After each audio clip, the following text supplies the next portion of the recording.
Hello students, elite institute के YouTube channel में एक बार आपका फिर से स्वागत है। देखिए, हमने इससे पहले बात की थी कि प्लांट रिप्रोडक्शन जो है वो फ्लोरिंग प्लांट में रिप्रोडक्शन, और वो भी कौन सा, सेक्सुअल रिप्रोडक्शन हमने पढ़ा है। यानी आवर्त बीजी पादप में लैंगिक जनन हमने पूरा सीख लिया है। आज हम नया टॉपिक स्टार्ट करेंगे। देखिए, आवर्त बीजी पादप में हमने कैसे क्या क्या पढ़ा है, इसके पहले के वीडियो में जाने के लिए आप हमारा चैनल जो है उसको सब्सक्राइब कर सकते हो, और चैनल को सब्सक्राइब करने के पश्चात आप एक आई बटन है उसके ऊपर क्लिक करके पीछे के जो जितने भी वीडियो हैं आप उनको अच्छी तरीके से पढ़ सकते हो। डिस्क्रिप्शन में आप जा सकते हो हमारे वीडियो के, और उसमें ये देख सकते हो कि हमने कौन कौन से वीडियो डाले हैं। आप अच्छी तरीके से उनका स्टडी कर सकते हो। तो हम बात करते हैं, देखिए स्टूडेंट्स, की हम आज नया टॉपिक स्टार्ट करने हैं प्लांट फिजियोलॉजी में हम बात करेंगे। यहाँ पे एक अच्छा टॉपिक है प्रकाश संश्लेषण। तो प्रकाश संश्लेषण क्या होता है उसके बारे में हम सीखेंगे। फोटोसिंथेसिस, तो फोटोसिंथेसिस क्या है उसके बारे में हम सीखेंगे। देखिए, थोड़ा सा इंट्रोडक्शन के बारे में बात करते हैं हम। देखिए, पूरी पृथ्वी पर, पूरी अर्थ के ऊपर हम बात करें तो ऊर्जा जो है, एनर्जी है, उसका जो सोर्स है वो क्या है, सन है, सूर्य है। सूर्य पृथ्वी पर ऊर्जा का एकमात्र स्रोत है। अब क्या होता है कि प्लांट जो होते हैं वो इस प्रकाश, जो सूर्य से आने वाली जो प्रकाश ऊर्जा है, उस प्रकाश ऊर्जा को किसके अंदर, रासायनिक ऊर्जा में बदलते हैं। अब बात करते हैं यहाँ पे जंतु और अन्य दूसरे जो प्राणी होते हैं उनकी। यानी ये क्या काम करते हैं कि प्रत्यक्ष या अप्रत्यक्ष रूप से भोजन के लिए पेड़ पौधों पर निर्भर रहते हैं। तो यहाँ पर पौधे जो हैं वो अपना भोजन स्वयं बना रहे हैं। तो वो कौन सी प्रोसेस की थ्रू बना रहे हैं उसको नाम दिया गया है यहाँ पे प्रकाश संश्लेषण। तो बात हमारे पास ये इंट्रोडक्शन के बारे में थी। अब देखिए, बात करते हैं, एक इंपॉर्टेंट बात है दोस्तों, स्टूडेंट्स जो भी हैं यहाँ पे ध्यान रखना कि प्रकाश संश्लेषण की जो प्रक्रिया है वो एक ऑक्सीकरण अपचयन अभिक्रिया है। देखिए, कुछ बातें मैंने बताई इंट्रोडक्शन में। अब इंपॉर्टेंट बात याद रखना कि प्रकाश संश्लेषण की जो प्रक्रिया है, प्रकाश संश्लेषण की प्रक्रिया है वो एक ऑक्सीकरण अपचयन अभिक्रिया है। अब ऑक्सीकरण अपचयन अभिक्रिया क्यों नाम दिया गया है उसके बारे में बात याद रखना कि प्रकाश संश्लेषण की प्रक्रिया ऑक्सीकरण अपचयन अभिक्रिया है। इस प्रक्रिया में जो जल का अणु है, जल के अणु का तो ऑक्सीकरण, जबकि जो कार्बन डाइऑक्साइड होता है उसका क्या होता है, अपचयन होता है। देखिए, ऑक्सीडेशन एंड रिडक्शन, जो ऑक्सीडेशन होता है वो किसका होता है, जल के अणु का। वाटर जो है उसका तो ऑक्सीडेशन, और जो CO2 कार्बन डाइऑक्साइड है उसका रिडक्शन होता है। तो देखिए, इंट्रोडक्शन में मैंने क्या क्या बताया है। फिर ये इंट्रोडक्शन के बारे में बात की अपन ने। फिर अपन बात करेंगे यहाँ पे इसकी डेफिनेशन की। तो डेफिनेशन क्या होती है उसके बारे में सीखिए। देखिए, क्लोरोफिल युक्त प्लांट जो होते हैं, क्लोरोफिल युक्त पादप जो होते हैं वो कार्बन डाइऑक्साइड और जल को अवशोषित करके सूर्य के प्रकाश यानी सनलाइट की प्रेजेंस में, सूर्य के प्रकाश की उपस्थिति में कार्बनिक पदार्थ का निर्माण करते हैं। कार्बनिक पदार्थ ग्लूकोज का निर्माण करते हैं।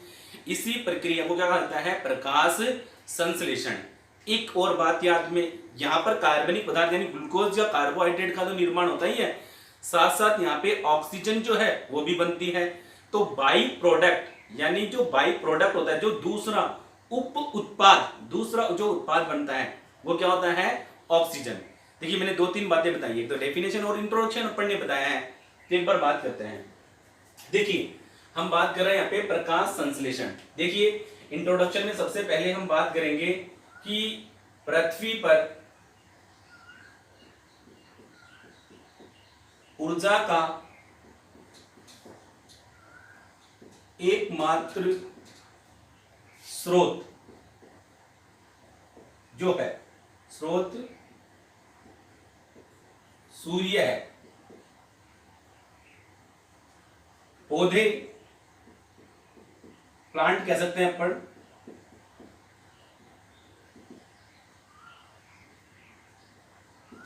सूर्य की प्रकाश ऊर्जा को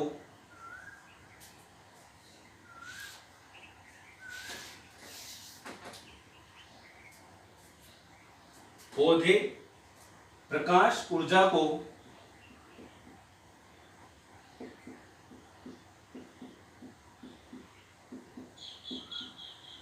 रासायनिक ऊर्जा में बदलते हैं।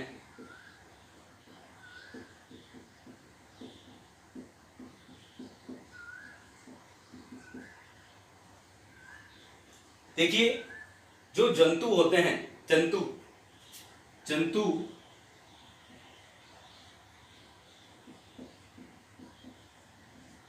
भोजन, ब्रैकेट पे अपन ये कह सकते हैं, ऊर्जा के लिए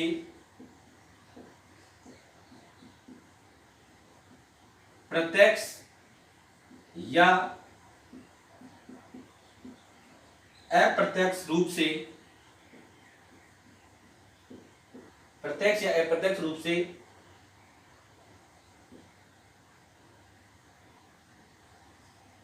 पेड़ पौधों पर निर्भर रहते हैं।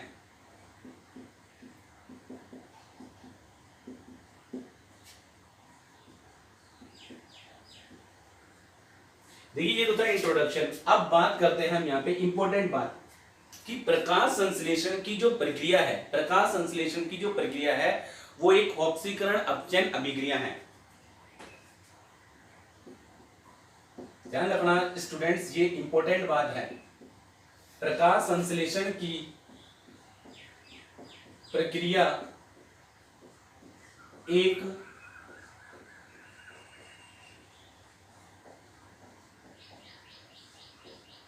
ऑक्सीकरण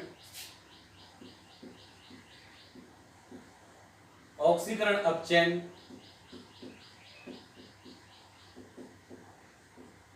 अभिक्रिया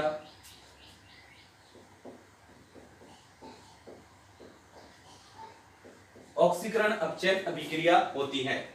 देखिए, ऑक्सीकरण ऑक्सीडेशन, अपचयन रिडक्शन। यहां पर एक और बात याद रखना कि ऑक्सीकरण तो किसका होगा, O2 वाटर है, O2 नहीं होता, H2O, यानी वाटर का जो होगा वो तो ऑक्सीकरण होगा और CO2 का क्या होगा, अपचयन। इस प्रक्रिया में जल H2O का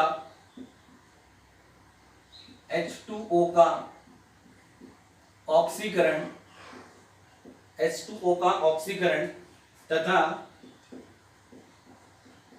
CO2 का अपचयन होता है। अब देखिए, बात करेंगे हम यहां पे प्रकाश संश्लेषण जो है उसकी डेफिनेशन की। डेफिनेशन में मैंने क्या बताया है कि हरे पौधे, डेफिनेशन की बात करेंगे।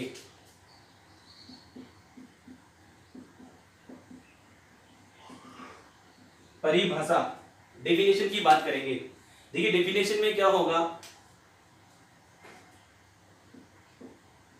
हरे पौधे का मतलब यहां पे समझ में आना चाहिए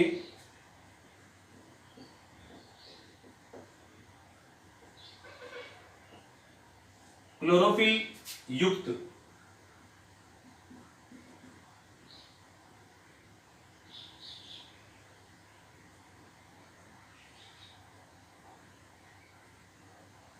CO2 तथा H2O का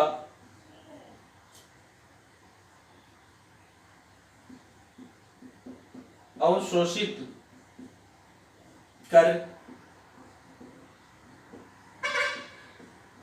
प्रकाश की उपस्थिति में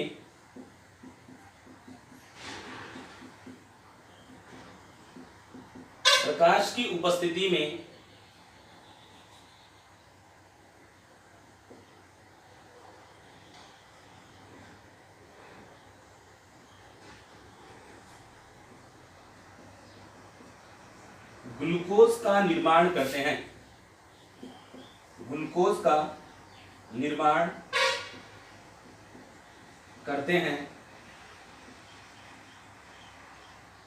ग्लूकोज का निर्माण करते हैं, जिसे या ऐसे कह सकते हैं कि इस प्रक्रिया को, इस प्रक्रिया को प्रकाश संश्लेषण कहते हैं।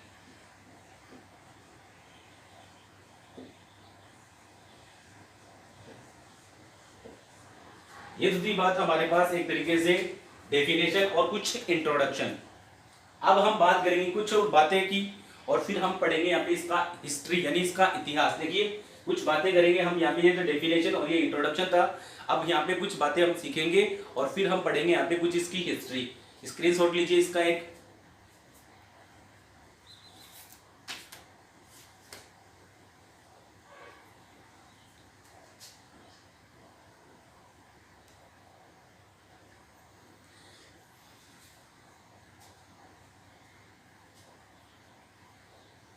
देखिए स्टूडेंट्स कि प्रकाश संश्लेषण की प्रक्रिया में, आपको बता देते हैं कि प्रकाश संश्लेषण की प्रक्रिया में जो कार्बनिक पदार्थ होते हैं, ध्यान रखना, प्रकाश संश्लेषण की प्रक्रिया में कार्बनिक पदार्थ जो होता है वो जो अकार्बनिक पदार्थ से कार्बनिक पदार्थ का निर्माण होता है। कार्बनिक पदार्थ का निर्माण हुआ है अकार्बनिक पदार्थ से। कार्बन डाइऑक्साइड है, CO2 है और वाटर है यानी H2O है। इन दोनों के योग से क्या बनेगा? कार्बनिक यौगिक कार्बोहाइड्रेट या ग्लूकोज बनेगा। दूसरी बात, एक इंपॉर्टेंट बात यह है, अब देखिए कुछ बातें बताऊंगा मैं, वो ध्यान रखना आप। सबसे पहले हम बात करते हैं, फिर अपन इसकी हिस्ट्री के बारे में सीखेंगे।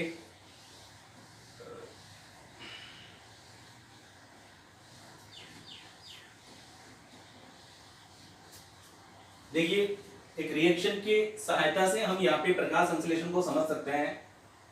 6CO2 प्लस 12H2O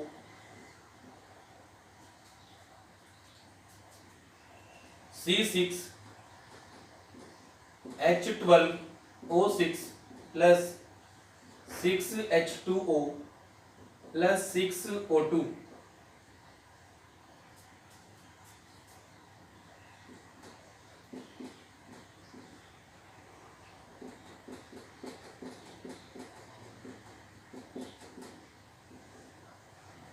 देखिए तो ये थी बात हमारे पास रिएक्शन।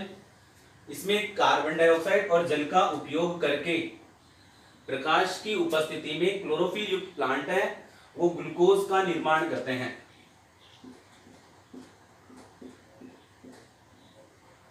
और ये जो है वो है उप उत्पाद, ध्यान रखना, बाई प्रोडक्ट।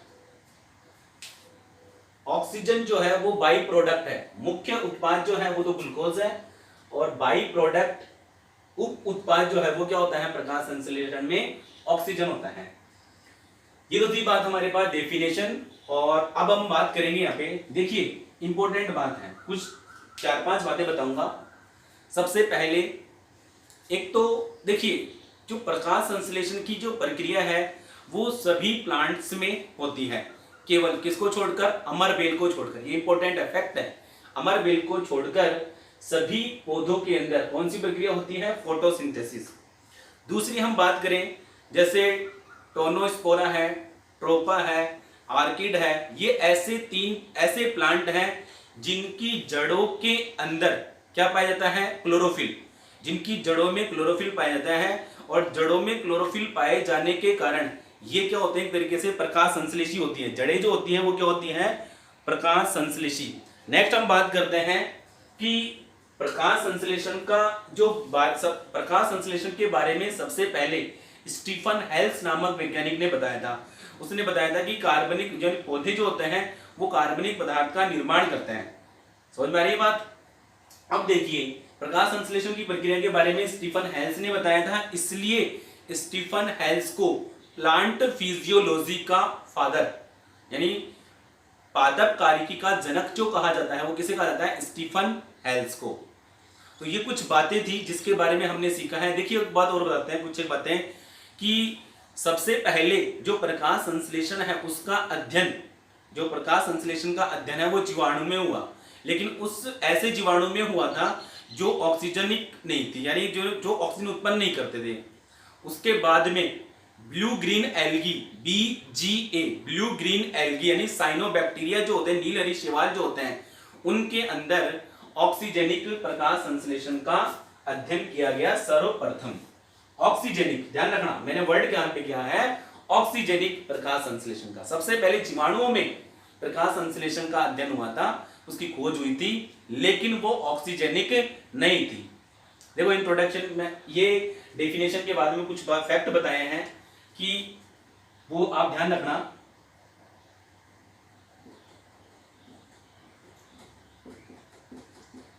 अमर बेल को छोड़कर सभी पादपों में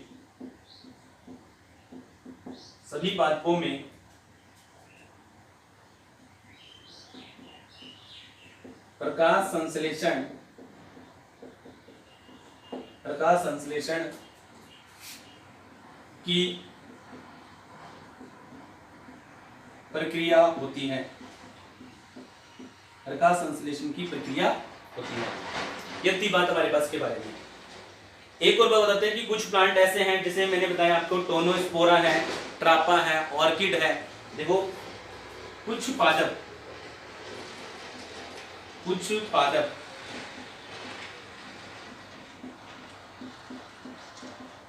टोनोस्पोरा, ट्रापा, ऑर्किड आदि की जड़ों में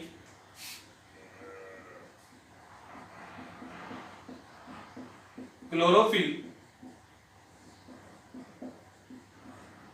पाया जाता है।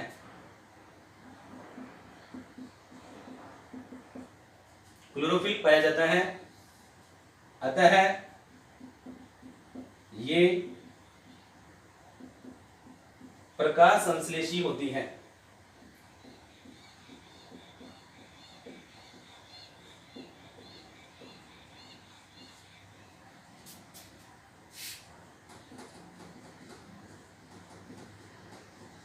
देखिए एक और बातें मैं लिख रहा नहीं हूं, ऐसे बता देता हूं कि प्रकाश स्टीफन हेल्स, इंपॉर्टेंट है ये। तो देखिए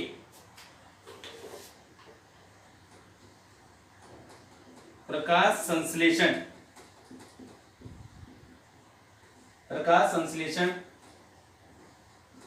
के बारे में सबसे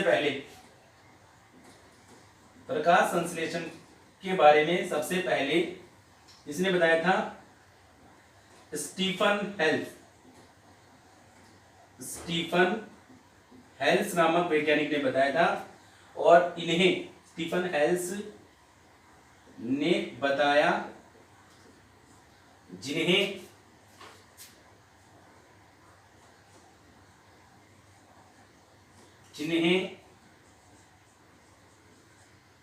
पादप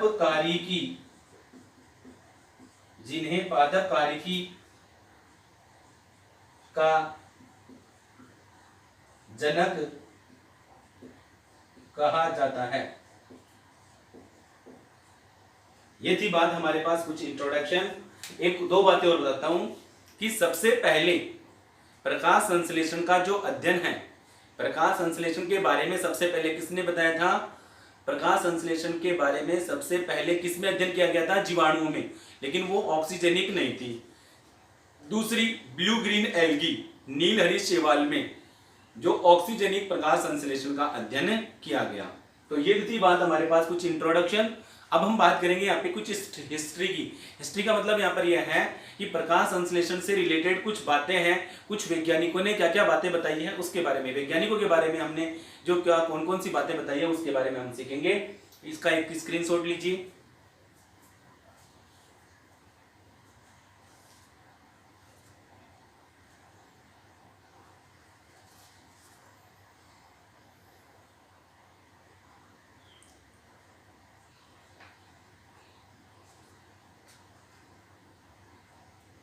ओके स्टूडेंट्स,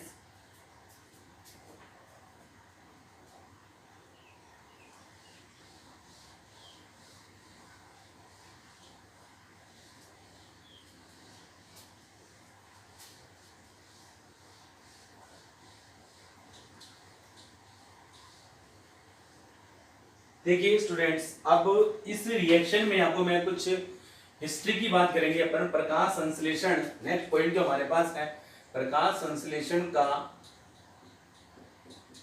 इतिहास।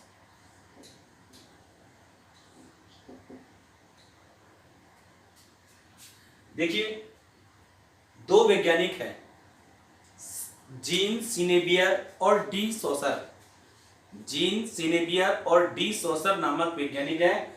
उन्होंने बताया कि प्रकाश संश्लेषण में कार्बन डाइऑक्साइड की क्या होती है, आवश्यकता होती है। देखिए, दो वैज्ञानिक मैंने बताया अभी, जीन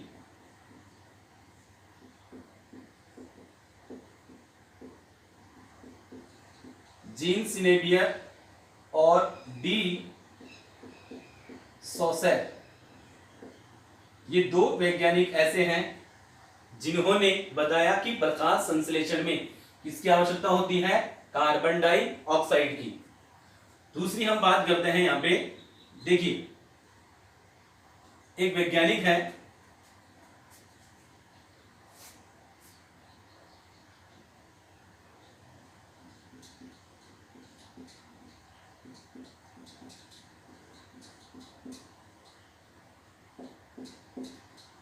जॉन इंजनहोफ। इसने क्या बताया कि प्रकाश संश्लेषण की प्रक्रिया जो होती है वो किसकी प्रेजेंस में होती है, प्रकाश की प्रेजेंस में होती है।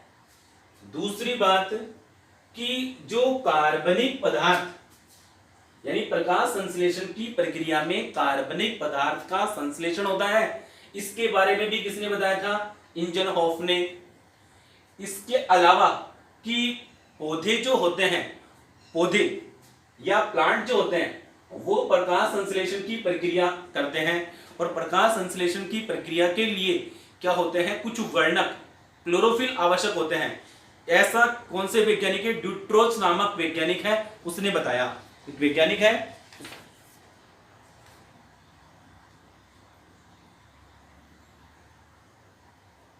देखिए ड्यूट्रोच,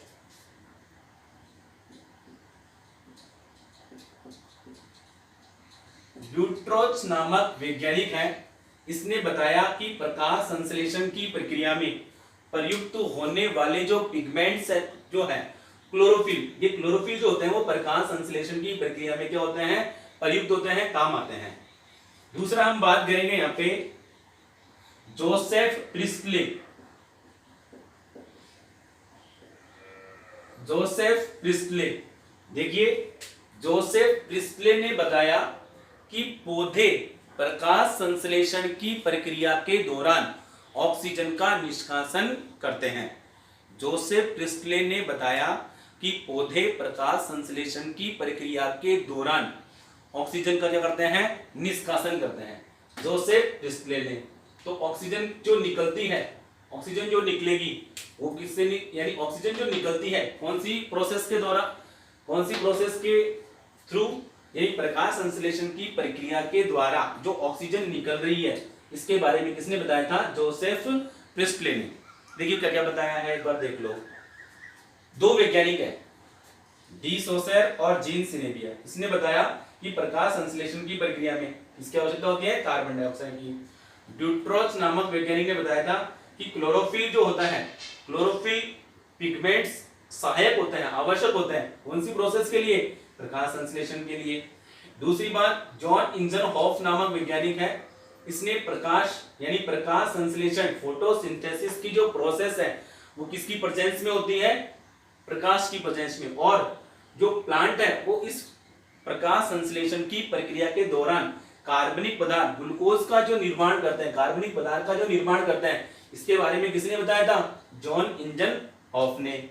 जोसेफ प्रिस्टले ने बताया कि प्रकाश संश्लेषण की प्रक्रिया के द्वारा ऑक्सीजन जो होती है वो क्या होती है, निष्कासित होती है। जोसेफ प्रिस्टले जो है उसका एक प्रयोग था, उसने क्या किया था, एक बेलजार, समझो कि जैसे हम बात करें कि ये हमारे पास क्या है, एक बेलजार है, और इस बेलजार में उन्होंने एक तो जलती हुई मोमबत्ती,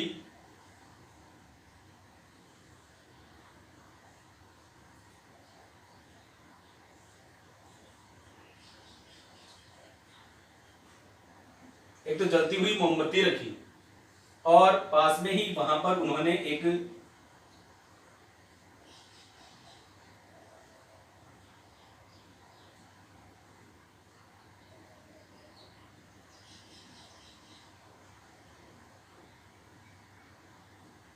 चूहा उसके अंदर रख दिया या छोड़ दिया।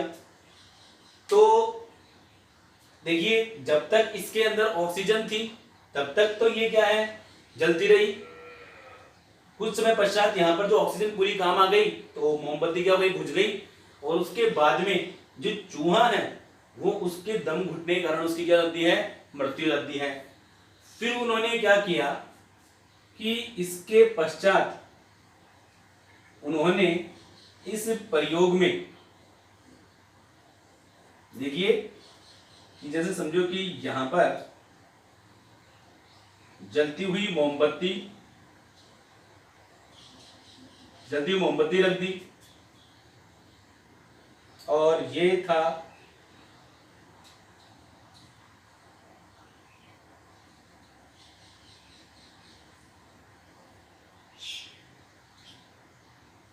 चूहा, और यहां पर उसने क्या रख दिया, एक छोटा सा प्लांट, पुदीने का प्लांट था वो।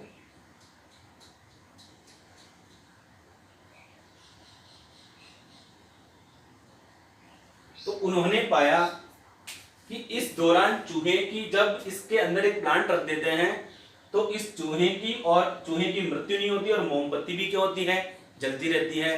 तो इस आधार पर उन्होंने निष्कर्ष निकाला कि मोमबत्ती को जलने के लिए आवश्यक गैस, और जो पौधे जो जंतु होते हैं वो क्या करते हैं, एक तरीके से अपने आप को जीवित रखने के लिए एक जो गैस ग्रहण कर रहे हैं, जो एक वायु ग्रहण कर रहे हैं, उसको कौन रिलीज कर रहा है, पौधा रिलीज कर रहा है। इसलिए मोमबत्ती जलती रहती है और चूहा क्या रहता है, जीवित रहता है।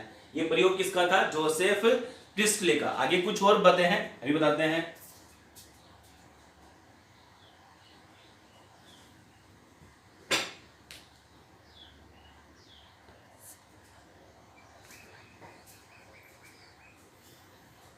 ओके स्टूडेंट्स, समझ में आया आपको कि ये थी बात, हमारे पास कौन कौन से वैज्ञानिक है। कुछ वैज्ञानिकों के बारे में और बातें करेंगे। जोसेफ प्रिस्टले का आपको प्रयोग समझ में आया होगा कि जोसेफ प्रिस्टले का जो प्रयोग था उसमें उसने क्या कहा था कि प्रकाश संश्लेषण की प्रक्रिया के दौरान ऑक्सीजन या एक ऐसी गैस रिलीज होती है जो किस जंतुओं को जीवित रखने के लिए और मोमबत्ती को जलाए रखने के लिए क्या है, आवश्यक है। उसका बाद में खोज हुई जो किसके रूप में हुई, ऑक्सीजन के रूप में। अब देखिए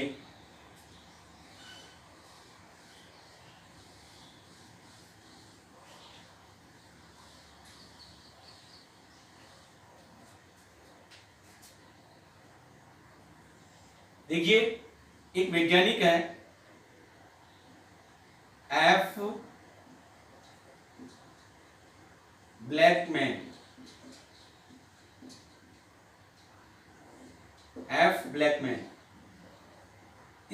इन्होंने बताया कि प्रकाश संश्लेषण की जो प्रक्रिया है इसमें दो प्रक्रियाएं होती हैं। प्रकाश संश्लेषण की प्रक्रिया में दो प्रक्रियाएं होती हैं।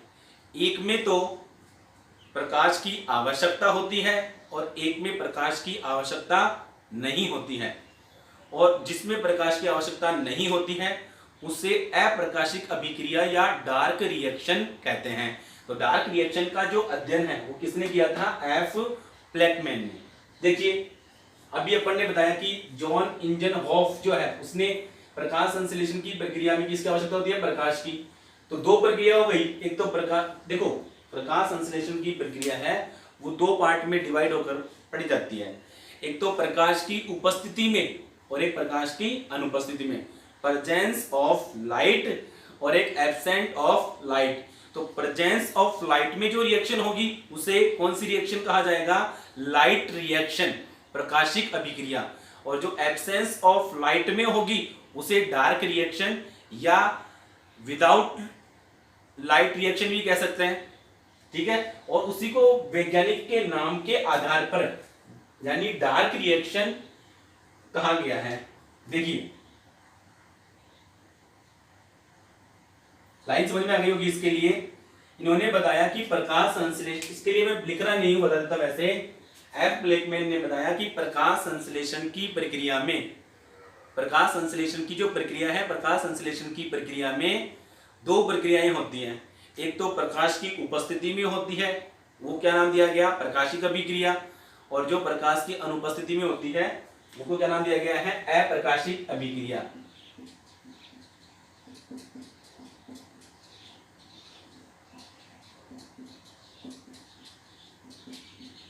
अप्रकाशिक अभिक्रिया, जिसे दूसरा नाम दिया गया है डार्क रिएक्शन।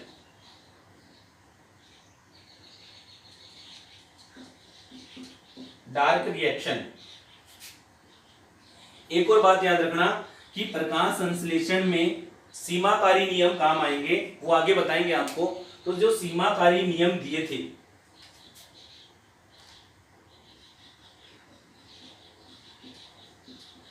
सीमाकारी नियम जो दिए थे वो किसने दिए थे? एफ ब्लैकमैन ने। एक और बात बताते हैं, वॉन नील नामक वैज्ञानिक है, उन्होंने यानी एक तरीके से ब्लू ग्रीन एल्गी या उच्च स्तरीय पादपों में प्रयोग करते हुए बताया कि जो प्रकाश संश्लेषण के दौरान ऑक्सीजन का जो निकास होता है वो जल के अणु से होता है। इंपॉर्टेंट बात है, ध्यान रखना।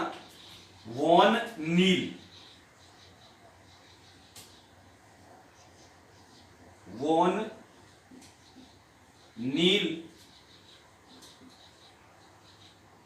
नामक वैज्ञानिक ने बताया, वॉन नील नामक वैज्ञानिक ने बताया कि प्रकाश संश्लेषण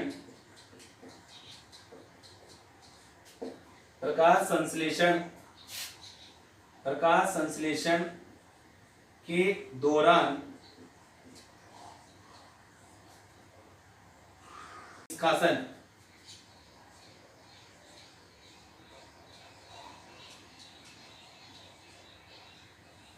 O2 का निष्कासन H2O से होता है। इंपॉर्टेंट बात है ये इंपॉर्टेंट बात है कि वॉन नील नामक वैज्ञानिक है, उन्होंने बताया कि जो प्रकाश संश्लेषण की प्रक्रिया के दौरान जो O2 निकल रही है वो कौन से अणु से निकलेगी? जल के अणु से निकलती है। ये इंपॉर्टेंट बात है, का एक स्क्रीनशॉट लीजिए, फिर आगे बताते हैं।